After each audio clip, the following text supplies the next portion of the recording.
my run of the concept for this new series I want to start, and it's about video games.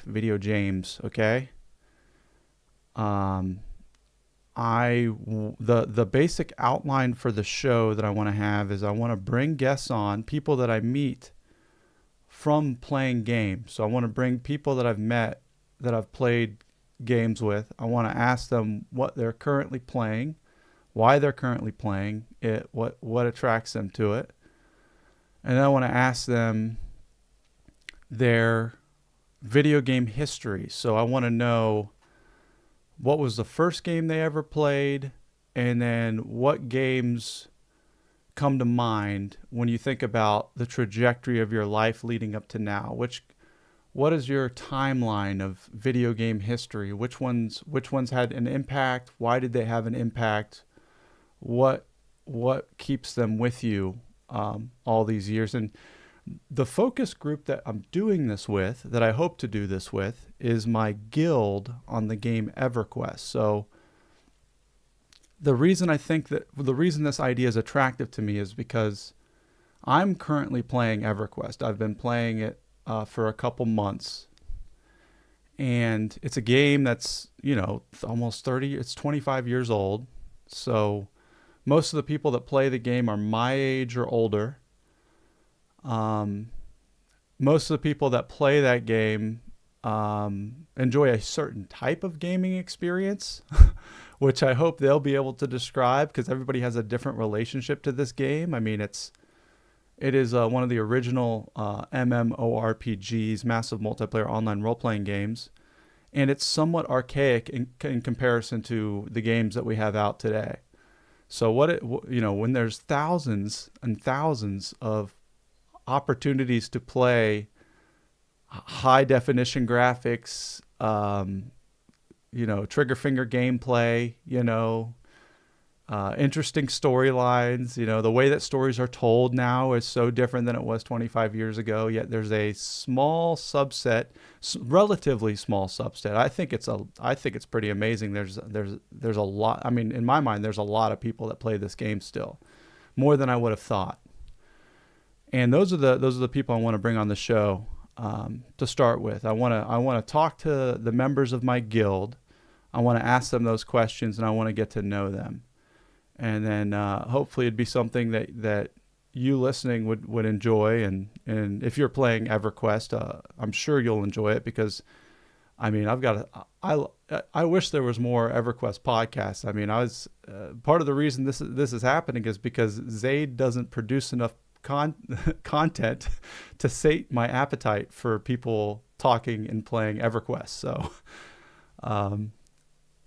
I want to hear these stories, and I want to hear how people interact with themselves and how people coordinate or integrate their gaming lives with their real lives. That's another piece of it too, is like how does that look? What does that look like in your life? This hobby or this passion. So that's basically the concept of the whole show, and I'm hoping it'll be something that people that play Everquest are going to want to listen to, and I'm hoping it'll be something that eventually that people that play video games will. That's the thing I'm wondering is like, I wonder, I'm gonna answer these questions for myself, and I'm gonna do this with myself as kind of the case study, but I'm curious to know if I'm interested in other video games or if I'm just interested in Everquest. I know there's other certain games I'm interested in, like Dark Age of Camelot, World of Warcraft, Star Wars: The Old Republic. There's all sorts of games that I like talking about and I'm interested in, but I'm wondering if it's interesting to people that don't play Everquest. I mean, I guess nowadays with all the Fortnite and all the online gaming and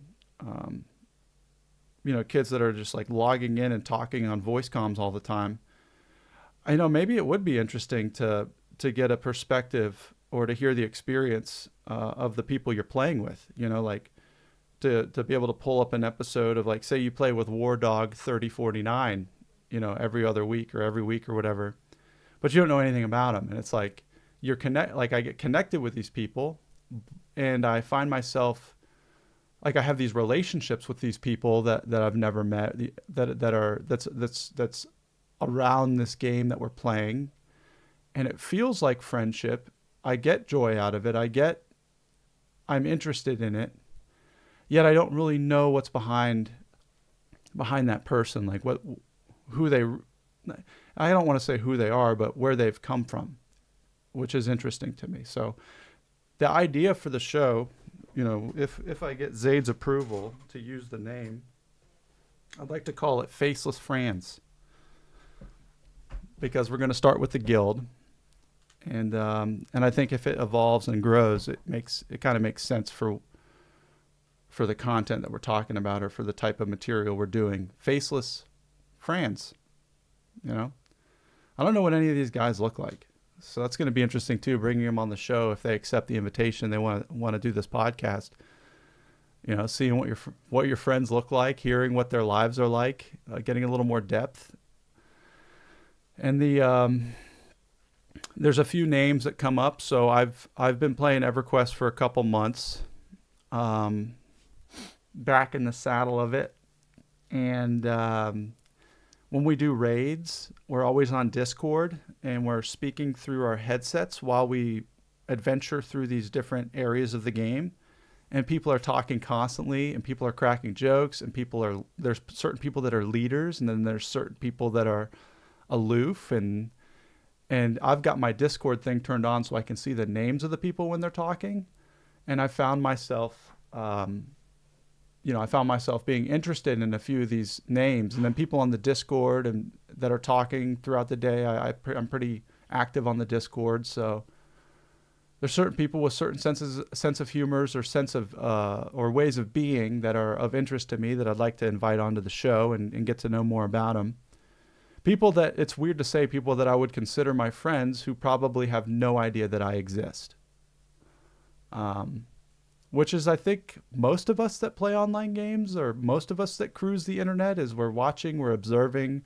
We may leave a comment or two, but the real playmakers online, the real rambunctious personalities, they tend to be having a different experience than I'm having. It's they tend to be in the middle of the bed, so to say, of there's layers to gaming. I think there's the actual gaming with my hands and my eyes and my coordination and my navigating my character through the world. And then there's like another layer of gaming, which is bringing my own personality into that world.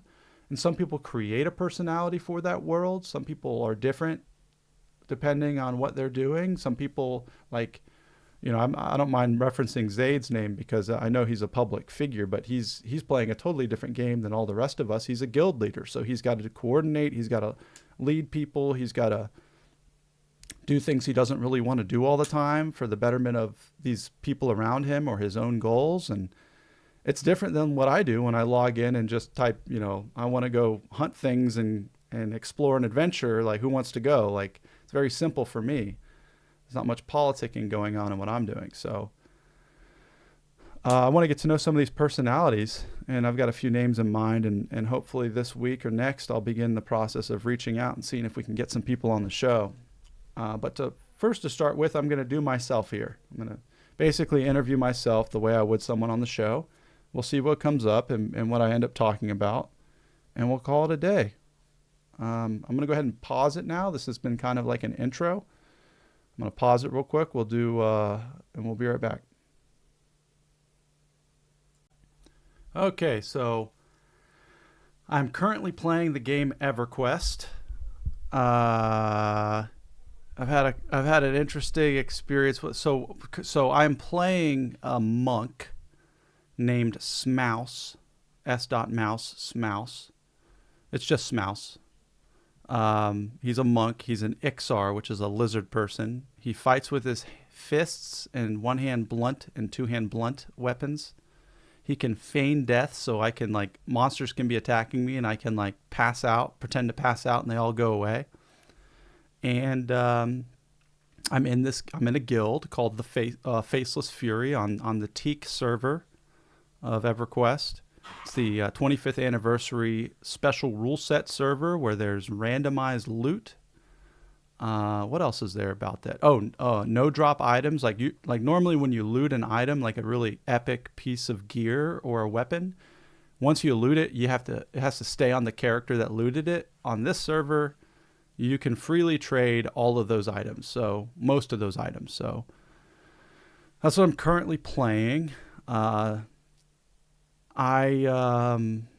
participate in the guild activities. I did the launch. We went to the Plains of Power expansion last week, almost a week and a half ago. And I signed up to be I guess an expansion rush clearer.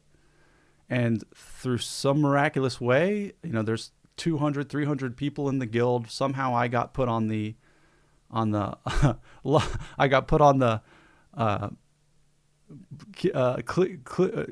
beat the expansion at any cost as quickly as possible without sleeping team.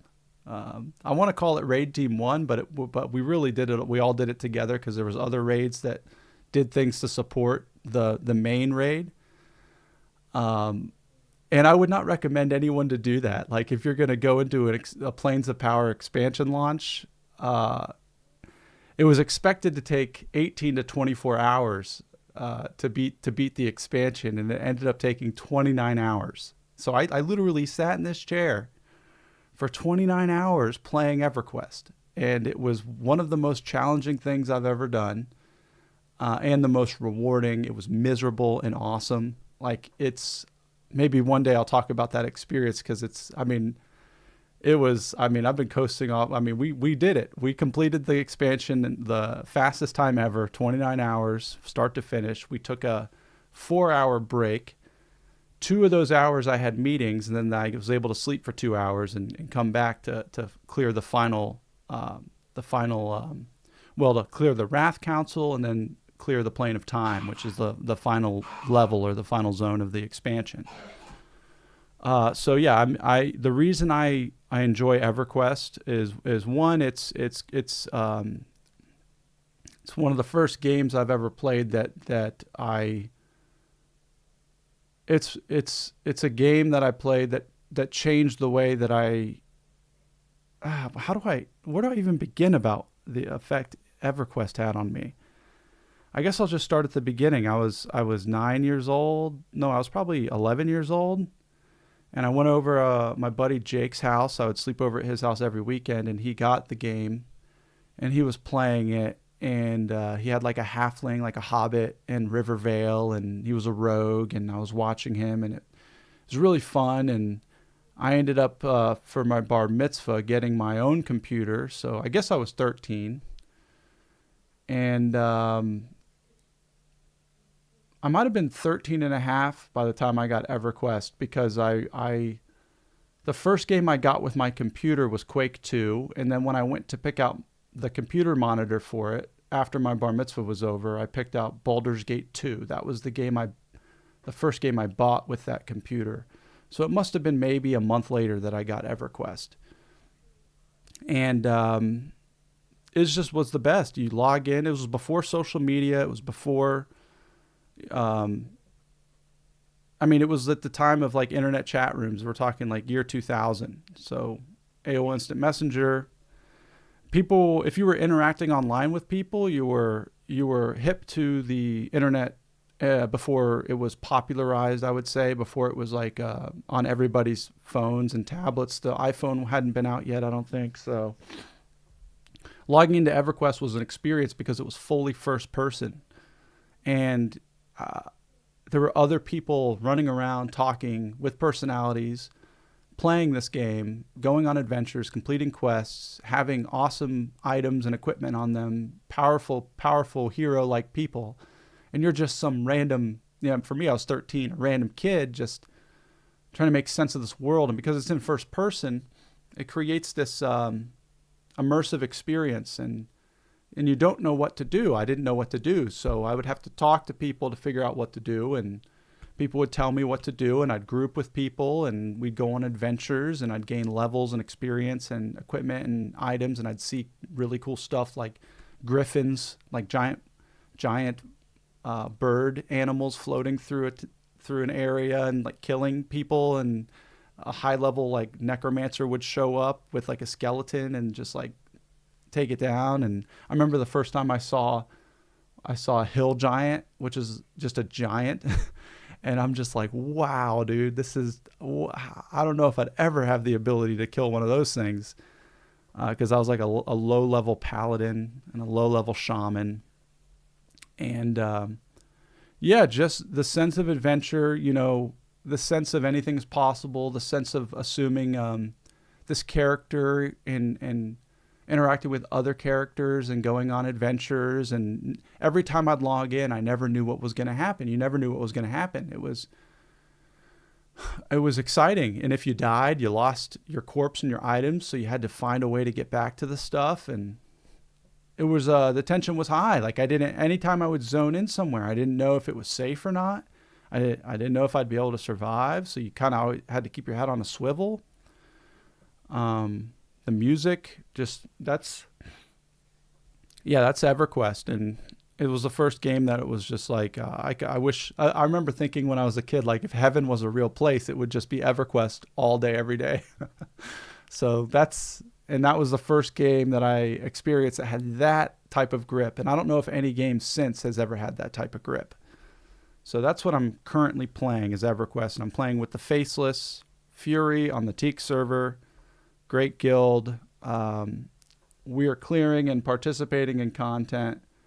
Or we're doing the stuff that I never would have imagined I could have done as a kid. Stuff that only people that I saw in game that were epiced out and just specimens of an online persona, just real heroes out there. People I never thought I'd be able to go kill the monsters that they were killing. I'm getting to do that now because it turns out if you group up with a big group of people, it's easier. And luckily I'm in a guild that's extremely well coordinated and organized. So I get to show up and go through all the stuff that I never would have dreamed of, that I didn't even know existed really, because it was so far beyond the level that I ever got playing back in the day. And why do I play it now? I play it because of the people. I play it because of the game itself. It's comforting. It brings me into it's like a second home for me, the lands of Norath. And it's just nice to be around people that are progressing and interested in the same thing that I'm interested in and just being part of it. That's why I am there. Yeah, so also the loot's not bad, but it peters out whenever I end up getting to the cap of whatever level it is or get somewhat of the gear. It's like, that's the point. It's like, the point is just to see the stuff and to participate with everyone and be part of the collective for me. That's what it's about for me, part of the group. So that's my current experience. My video game history. First game I ever played was Super Mario on the NES. And I was maybe 6 years old. I'd play it with my sister. We'd take turns playing it. And I'd play it alone on the regular Nintendo. Video games were always, like, once I first played that Mario game, it's always been the thing that I was interested in. I mean, I remember going to daycare, and they had a Nintendo at the daycare I would go to, and that's where I was at. I was playing Zelda. I was playing whatever games they had, Bugs Bunny games, whatever it was. If I was at the Jewish Community Center, I was in the game room. I was playing their stand-up arcade cabinet, which had like Galaga on it and Donkey Kong. And then they would have a Nintendo there. They had like I remember they had the Winter Games was one of the games they had. They had this Kung Fu game. They had Rampage, the Rampage World Tour game. I remember if I would go stay at a friend's house or my parents would bring me over to like a dinner party or something, the first question would be like, do you guys have any video games? And I'd go up and rifle through their collection and try to play different things. I would go over. I remember these twins I used to go hang out with. There was 2 sets of twins that I hung out with. And I remember they had a Sega Genesis and they had like Echo the Dolphin, and I ended up getting a Sega Genesis. and I had this thing called Sega Channel for a time where every month 50 games would load up on it. It was like pre high speed internet. It was dial up, and you could load in on a 56K modem or whatever that was attached to it, and I could download and play 50 new games every month, and they would change the games every Saturday morning. So I'd wake up early Saturday mornings and see what games were there, and I'd play all morning.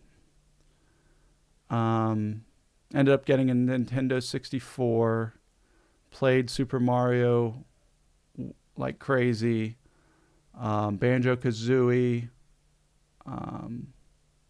ended up getting a PlayStation, Tony Hawk, and then I think one of the biggest games that changed the trajectory of my gaming career was Final Fantasy VII. I went over to my cousin's house. He had a PlayStation, and he was playing Final Fantasy VII on his little TV. And I was just watching him. It was super complicated. I didn't know what was going on, but it felt more adult. It felt mature. I remember holding the CD case, the white covered FF7 with the meteor on it.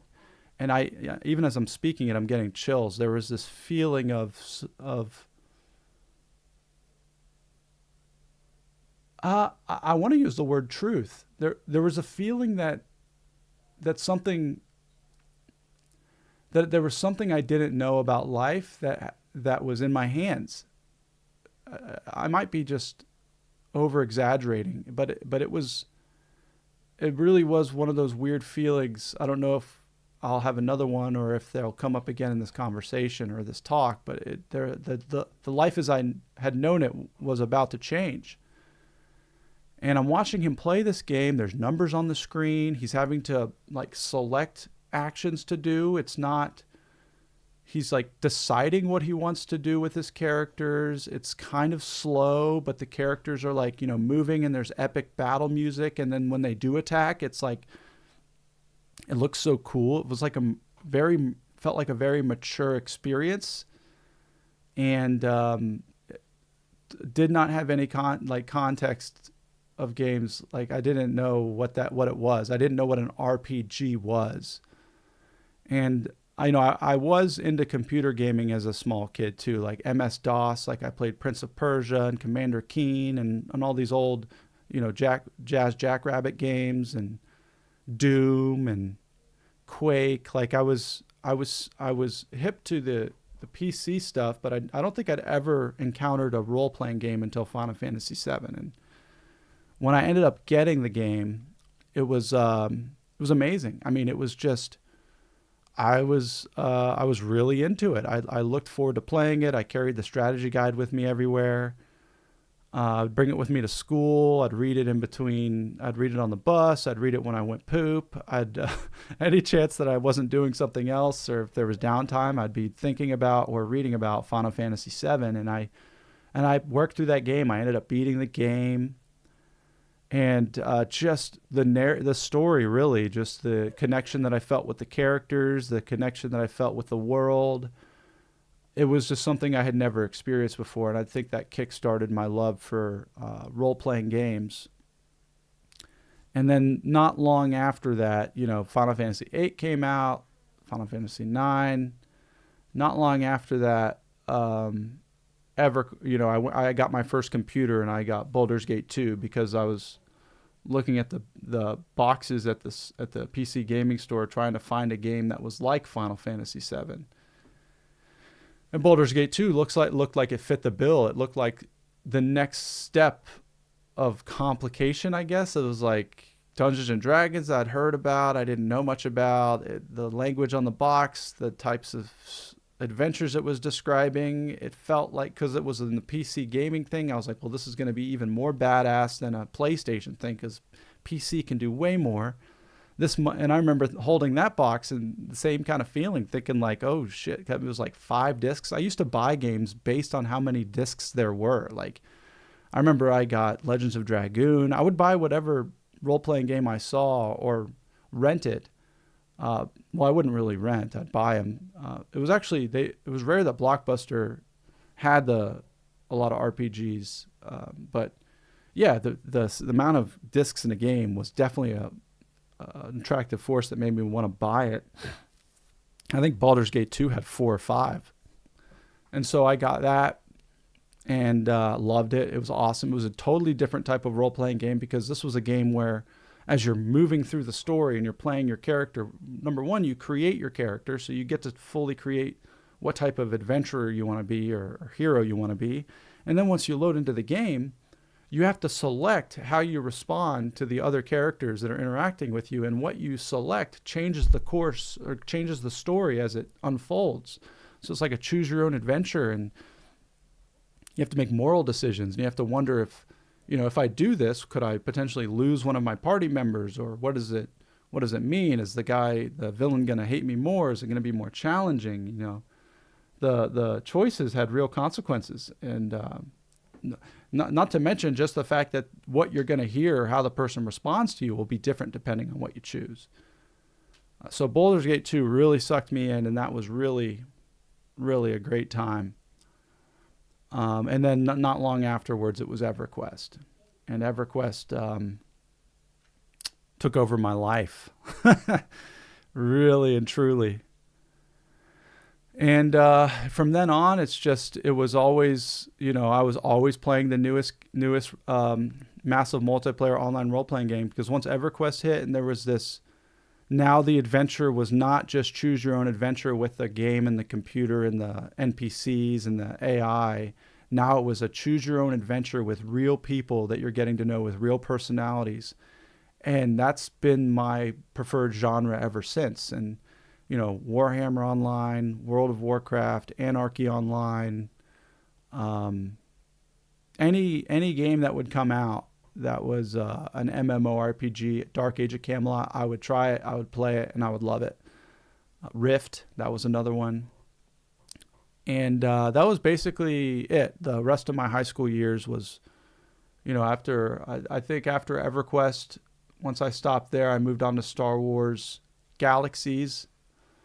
And then when World of Warcraft came out, I played that. I played Everquest 2 when it came out, but I stuck with World of Warcraft. And then my high school and early college years was, if I was playing a game, it was probably World of Warcraft, and I would jump back on Everquest from time to time just to check in and run a character around. But that's pretty much it for my history. There was a stretch of time in my life where I was not playing video games at all. And I only recently came back about 3 years ago. I got a computer. So this is a relatively new hobby for me, and I'm rediscovering. Looking at my desktop right now, like Lord of the Rings Online, I've been playing. Dark Age of Camelot, I've been playing. All these, there's a lot of old games that have since been discontinued that have private servers of people, like Warhammer Return of Reckoning, I've been playing. Star Wars The Old Republic, I've been playing. So I'm just rediscovering this hobby and this passion that has been with me since my earliest memories, and trying to figure out how to integrate it in my life today, to really enjoy it while not losing. I don't want to say losing, but just like have it be a part of my life that I can enjoy. I've always been a habit of just going too hard in the paint, and I'll burn myself out, and I really want to, I'll get into something and I'll just do it over and over again until I'm completely I don't want to touch it anymore. And so really trying to come up with some sort of have a balance, or a more integrated experience with my life, game, hobby, passion, creative stuff balance. Because I've got a family, and I've got responsibilities, I've got a job, and so this is kind of this is just I hope to bring some people onto the show, and I hope to hear their story and ask questions, and I'll share a little bit more about my own, and we'll see how this thing evolves and what happens. And there's certain things I would have liked to go in more depth about, certain blips on the radar of my consciousness that occurred, of little sideways stories I'm sure will get shared through the course of these dialogues. If they happen, I hope they happen, but we got to see. But yeah, I think that's it for today. I'm giving myself some time in the morning to do stuff like this. So hopefully we'll be back sooner rather than later. I could have some sort of a schedule. And here's another thing too, is like if you're listening, it really, really is encouraging if you send a message or a comment, or yeah, just let me know that you listened and if you liked it or if you didn't like it, or if there's something you wanted to hear about or something interesting you'd like to share. Very encouraging. Makes me want to continue making these things. I think I'll end up eventually creating a Patreon. I've never been paid for any of the creative work that I've done, really. Like I've never really had subscribers and I think it'll help. I think if if people are enjoying this stuff and they're willing to throw $1 or something every month to be part of the Patreon, it would be a motivating factor for me to continue to make them. That's really all this is about. I'm not trying to, I just want to create things I wish I could hear and create things that bring value to other people. And, yeah, so if you're listening, you're digging it, send a message, send a comment, and let me know, and, we'll keep making them. But thanks for tuning in. This was, name pending Faceless Friends. And we'll go ahead and close out. Hope you have a great day.